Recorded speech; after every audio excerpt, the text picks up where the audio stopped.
Dans un monde où les apparences sont souvent trompeuses, une invention promettait de révéler la vérité cachée sous la surface.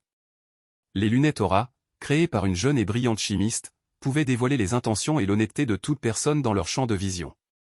Rouge pour le danger, jaune pour les mensonges et vert pour la confiance, ces couleurs sont devenues le nouveau langage des interactions humaines.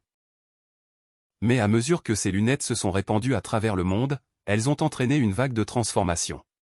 Les relations ont été mises à l'épreuve, les secrets ont été révélés et la société a été contrainte de faire face aux conséquences d'une transparence absolue.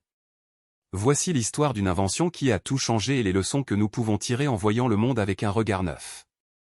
La naissance des lunettes Aura. Le docteur Elena Marquet a toujours été fascinée par l'invisible.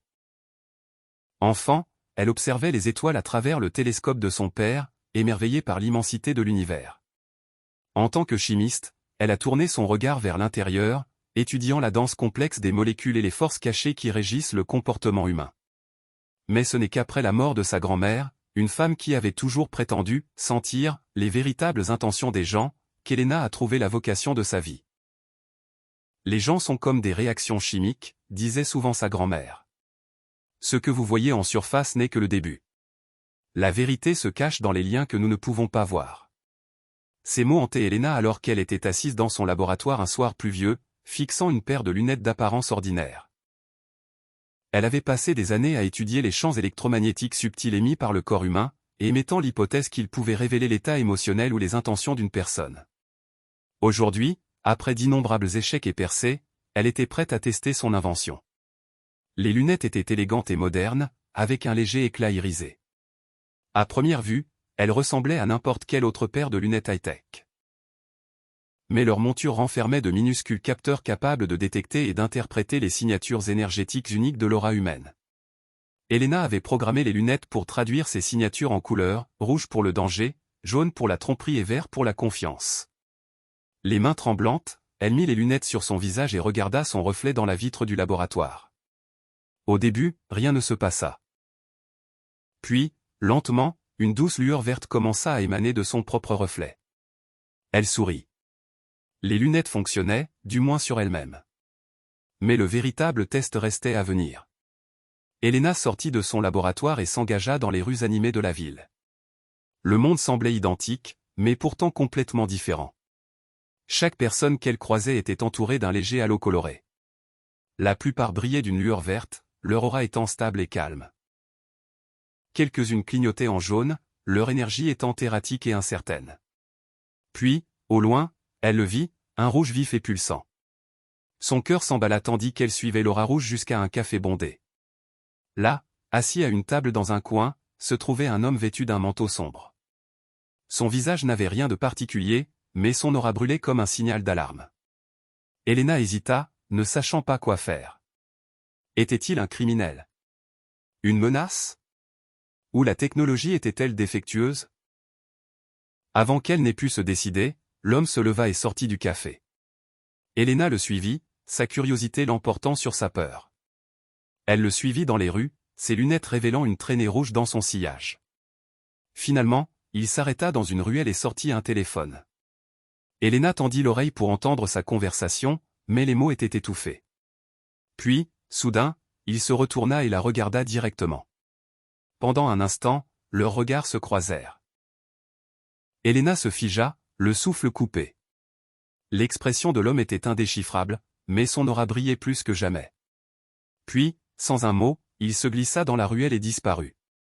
Elena resta là, l'esprit en ébullition. Que avait-elle vu? Et surtout, qu'est-ce que cela signifiait pour l'avenir de son invention? L'incident décisif, une découverte choquante. Les jours se transformèrent en semaines, et Elena ne parvenait pas à oublier l'homme à l'aura rouge. Elle se plongea dans son travail, perfectionnant les lunettes et les testant sur ses amis, ses collègues et des inconnus. Les résultats étaient cohérents, les lunettes fonctionnaient. Mais la rencontre dans la ruelle restait gravée dans son esprit comme une ombre. Un soir, alors qu'Elena était assise dans son appartement, elle zappait distraitement entre les chaînes de télévision. Un bulletin d'information attira son attention. La voix de la présentatrice était grave alors qu'elle décrivait un crime horrible, un double homicide dans un quartier calme de banlieue. Un homme avait tué sa femme et son amant dans un accès de rage, puis s'était enfui. La police avait publié un portrait robot du suspect, exhortant toute personne disposant d'informations à se manifester. Elena sentit son sang se glacer. Le croquis à l'écran ne laissait aucun doute, c'était l'homme de la ruelle. Son visage, son manteau sombre, même l'intensité de son regard, tout y était. L'aura rouge qu'elle avait vue n'était ni un bug ni une erreur. C'était un avertissement, un aperçu de la noirceur qui se cachait sous la surface. Elle fixait la télévision, l'esprit en ébullition. Si elle avait agi ce jour-là, si elle avait fait confiance aux lunettes et appelé la police, aurait-elle pu empêcher cette tragédie?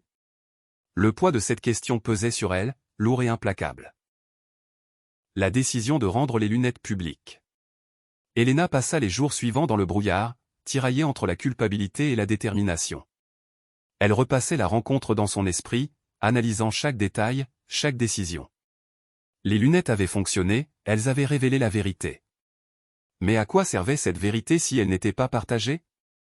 Elle repensa aux paroles de sa grand-mère, la vérité réelle est cachée dans les liens que nous ne pouvons pas voir. Les lunettes Aura avaient le pouvoir de révéler ces liens, de mettre en lumière l'invisible.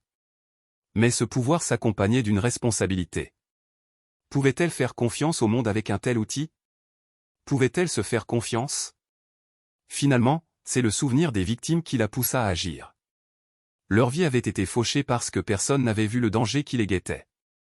Elena ne pouvait pas changer le passé, mais elle pouvait façonner l'avenir. Elle pouvait donner aux gens les outils nécessaires pour voir la vérité, pour se protéger et protéger ceux qu'ils aimaient. Après avoir pris une profonde inspiration, Elena prit sa décision. Elle allait commercialiser les lunettes Aura. Cela ne serait pas facile, il y aurait des défis, des controverses et des risques. Mais si cela permettait de sauver ne serait-ce qu'une seule vie, d'éviter ne serait-ce qu'une seule tragédie, cela en vaudrait la peine. Les couleurs de la vérité. Les lunettes Aura étaient plus qu'une simple merveille scientifique, elles étaient une fenêtre sur l'âme humaine. Elena passa des semaines à perfectionner la technologie, s'assurant que les couleurs étaient précises et cohérentes. Elle découvrit que les auras n'étaient pas statiques, elles changeaient et évoluaient en fonction des pensées, des émotions et des intentions d'une personne. Rouge, la couleur du danger. Elle apparaissait chez les individus malveillants, qu'ils aient l'intention de nuire ou qu'ils nourrissent une colère profonde. Elena remarqua que les auras rouges pulsaient souvent, comme si le tumulte intérieur de la personne luttait pour s'échapper. Jaune, la couleur de la tromperie. Elle apparaissait chez ceux qui mentaient ou cachaient la vérité. Elena a constaté que les auras jaunes vacillaient, comme une flamme prise dans le vent, reflétant l'instabilité de la malhonnêteté. Vert. La couleur de la confiance. Elle apparaissait chez les personnes honnêtes, gentilles et sincères. Les auras vertes étaient stables et apaisantes, comme les feuilles d'un arbre se balançant dans la brise. Elena commença à documenter ses découvertes, créant un guide complet pour interpréter les couleurs. Elle découvrit également que certaines personnes avaient des auras mixtes, des éclats de jaune dans une lueur autrement verte, ou des touches de rouge dans une mer de jaune. Ces personnes étaient souvent en conflit, déchirées entre leurs intentions et leurs actions. Un jour, Elena décida de tester les lunettes sur quelqu'un qu'elle connaissait bien, son meilleur ami, Marcus. Ils se sont retrouvés dans un parc, et dès qu'Elena a mis les lunettes, elle a vu l'aura de Marcus, d'un vert vif avec de légères traînées jaunes. Lorsqu'elle lui en a parlé, Marcus a admis qu'il cachait quelque chose.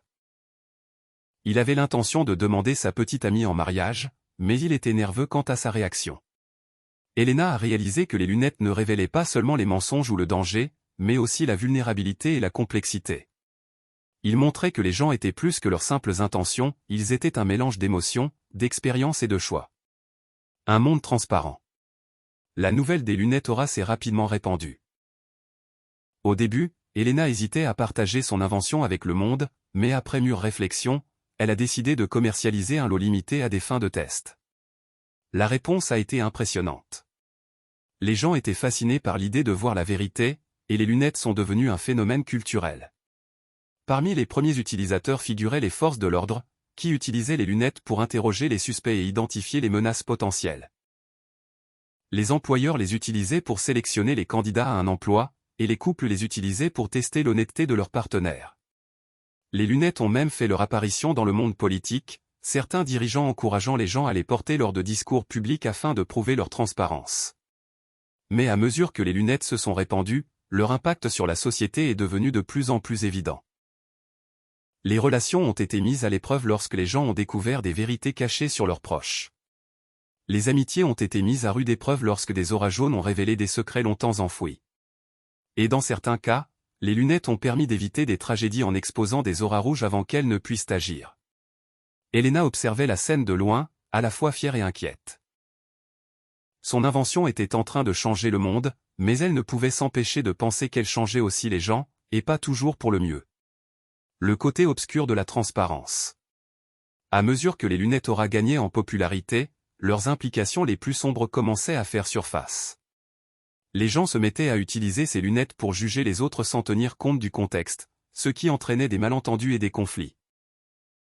Une aura jaune ne signifiait pas toujours que quelqu'un était malveillant, cela pouvait simplement signifier qu'il avait peur ou qu'il était incertain. Mais dans un monde obsédé par la transparence, les nuances étaient souvent négligées. Les lunettes sont également devenues un outil de manipulation. Certaines personnes ont appris à masquer leur aura, en utilisant des techniques telles que la méditation ou le biofeedback pour apparaître vertes même lorsqu'elles ne l'étaient pas. D'autres utilisaient les lunettes pour faire chanter ou contrôler ceux qui avaient une aura jaune ou rouge. Elena a reçu d'innombrables messages de personnes qui se sentaient violées par les lunettes. Une femme a raconté comment son mari l'avait accusée de mentir après avoir vu son aura jaune, alors qu'elle essayait simplement de le protéger d'une vérité douloureuse. Un autre homme a décrit comment il avait perdu son emploi après que son employeur ait vu une aura rouge pendant un moment stressant. Les lunettes promettaient d'apporter de la clarté, mais elles avaient également semé le chaos. Elena a réalisé que son invention était une arme à double tranchant, capable de couper à travers les mensonges, mais aussi à travers le tissu de la confiance et de la vie privée. L'économie de l'aura. Alors que les lunettes aura devenaient un élément incontournable de la vie quotidienne, une nouvelle économie a émergé autour d'elles. Des entreprises ont commencé à proposer des consultations d'aura, au cours desquelles des experts analysaient l'aura d'une personne et lui donnaient des conseils pour l'améliorer. Les marques de mode créèrent des vêtements anti-aura, conçus pour masquer ou modifier l'aura d'une personne, tandis que des startups technologiques développèrent des applications prétendant améliorer ou supprimer certaines couleurs. Le monde des rencontres fut particulièrement transformé.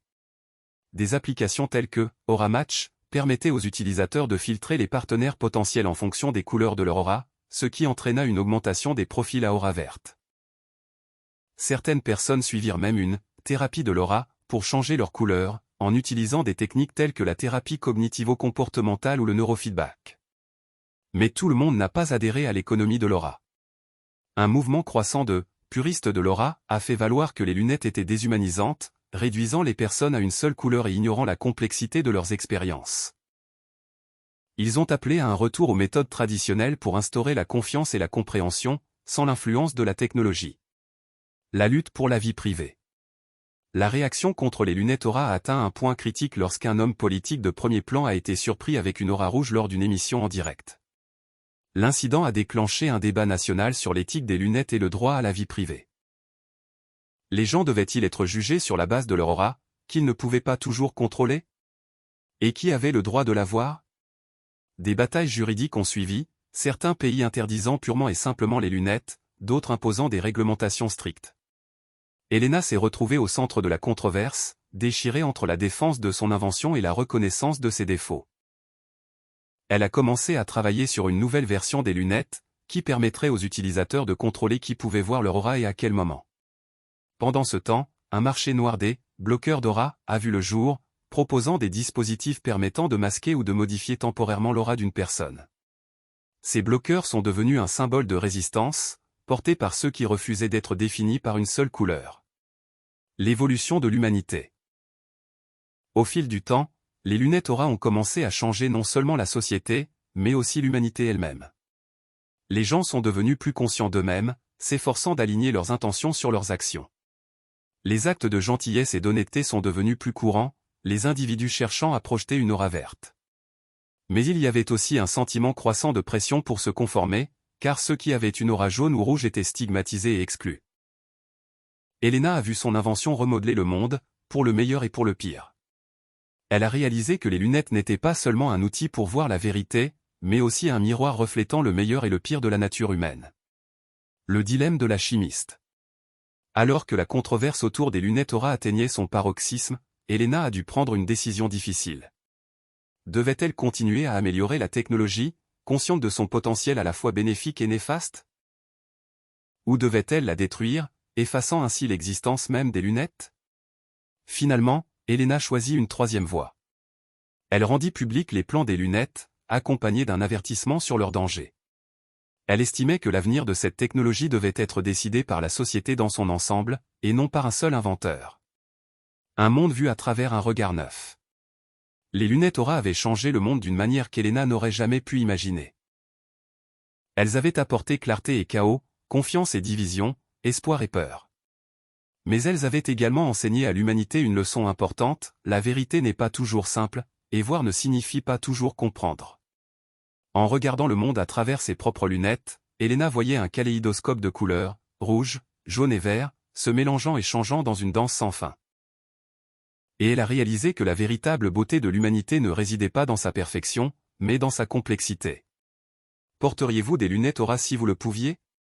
Quelle vérité découvririez-vous et quelle vérité cacheriez-vous? Partagez vos réflexions et participez à la conversation sur l'avenir de la transparence, de la confiance et de la technologie. Si vous avez aimé cette histoire, aimez cette vidéo. Abonnez-vous pour recevoir les publications mensuelles. Partagez avec un ami ou un membre de votre famille. Commentez ci-dessous. À la prochaine. Que le Seigneur vous bénisse abondamment.